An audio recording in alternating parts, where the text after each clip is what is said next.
আসসালামু আলাইকুম রহমতুল্লাহ। দিল্লির সম্রাট শাহজাহানের পুত্র সম্রাট আওরঙ্গজেবের কাহিনী তুলে ধরছে।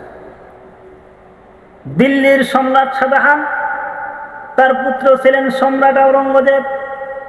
আল্লাহ রাব্বুল আলামিন সম্রাট শাহজাহানের মতোই সম্রাট আওরঙ্গজেবকে দিল্লির মসনদে বসিয়েছিলেন। দিল্লির মসনদে বসে একটি নয়, দুটি দিন নয়, সম্রাট আওরঙ্গজেব 50টি বছর গোটা ভারতবর্ষকে দিল্লির মসনদে বসে শাসন করেছিলেন। সম্রাট আওরঙ্গজেব দিল্লির মতো বিশাল সাম্রাজ্য পাওয়ার পরেও তিনি ব্যক্তিগত জীবনযাপন করতেন খুবই সাদামাটা। তিনি পবিত্র কোরআনে কারিমের একজন হাফেজ ছিলেন।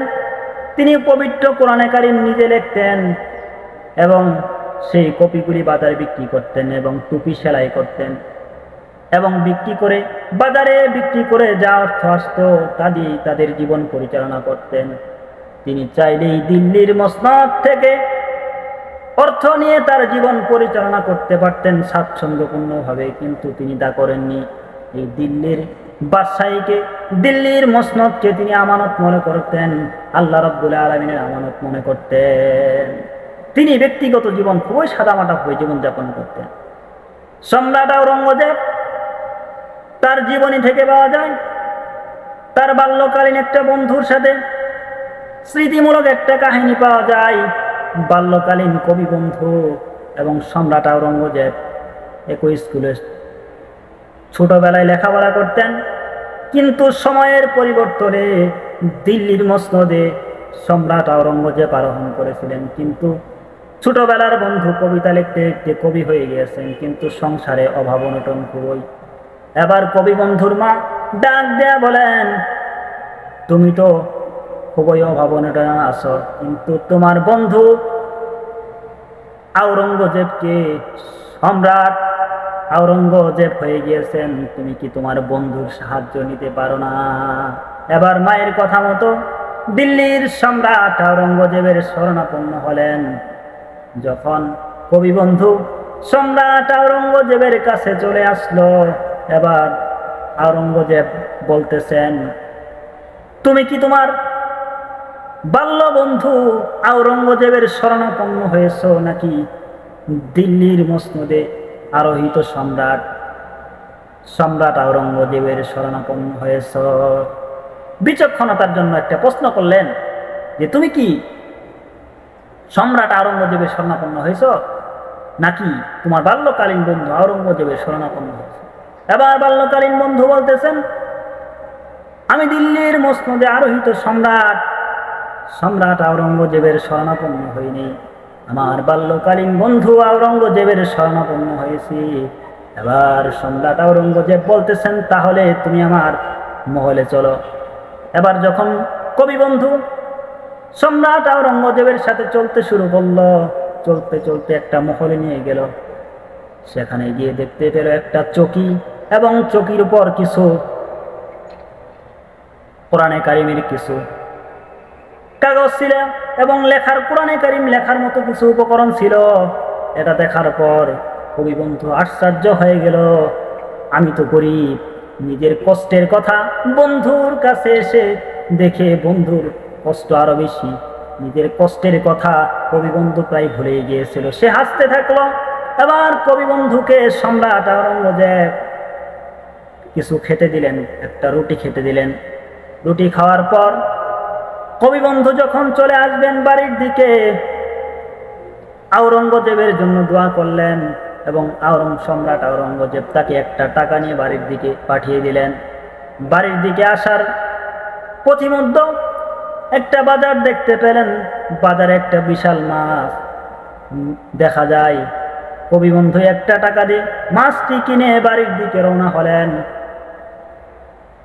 বাড়ির দিকে আসার পর মাছটি যখন কাটা হলো, মাছের ভিতরে সুন্দর একটা পাথর দেখা যায়।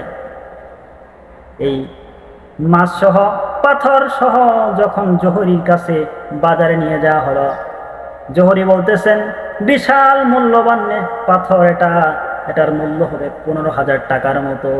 সুবহানাল্লাহ।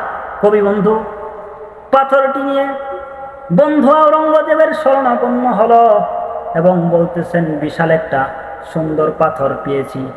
এবার বন্ধু বলতেছেন, আওরঙ্গজেব বলতেছেন, আমার দ্বারা এই পাথর কেনা সম্ভব নয়, বরং তুমি আমার শরণাপন্ন না হয়ে তুমি সম্রাট আওরঙ্গজেবের শরণাপন্ন হও। অথচ তিনি সম্রাট আওরঙ্গজেব। এবার যখন সম্রাট আওরঙ্গজেবের শরণাপন্ন হলো, সেই পাথরটি সম্রাট আওরঙ্গজেব 25,000 টাকা কিনে 25,000 টাকা কবিবন্ধুকে দিয়ে দিল। এবার কবিবন্ধু কিন্তু তার বন্ধুকে ভুলে নাই। তার বন্ধু আওরঙ্গজেবের কাছে চলে গেল এবং গিয়ে বলতেছেন, অর্ধেক অর্থ তুমি গ্রহণ করো, এই অর্থের উপযুক্ত মূল্য আমি নেওয়ার জন্য প্রস্তুত নয়, বরং অর্ধেক অর্থের মূল্য তুমি গ্রহণ করো। কবিবন্ধু বলতেছেন, বন্ধু তোমার সাহসিকতা এবং বিচক্ষণতা, তোমার উদার মনোভাবের জন্য আল্লাহ রাব্বুল আলামিন তোমাকে 1 টাকা থেকে তোমাকে 25,000 টাকার মালিক বানিয়ে দিয়েছে। সুবহানাল্লাহ। এই ছিল সম্রাট আওরঙ্গজেব। জীবনযাপন করতেন খুবই সাদামাটা। জীবনের যখন শেষ সময় এসে গেল, তিনি ভাবলেন এ দুনিয়া থেকে আমাকে বিদায় নিয়ে অন্ধকার কবরে চলে যেতে হবে। তখন গুনগুন করে তিনি কবিতা আবৃত্তি করতেছেন, আকাশ ঘিরে এলেও আধার, রইব কষে ধরব হাল, সদাই যাওয়ার আশা আমার, হোক না নৌকা টালমাটাল। আকাশ যদি কালো মেঘে আচ্ছন্ন হয়ে যায়, আর আমি যদি জানতে পারি আমার এটাই সরল পথ, আমার সরল পথে আমি গন্তব্য পৌঁছা পর্যন্ত চলতেই থাকবো, বিন্দু পরিমাণ সরল পথ থেকে পিছপা হব না।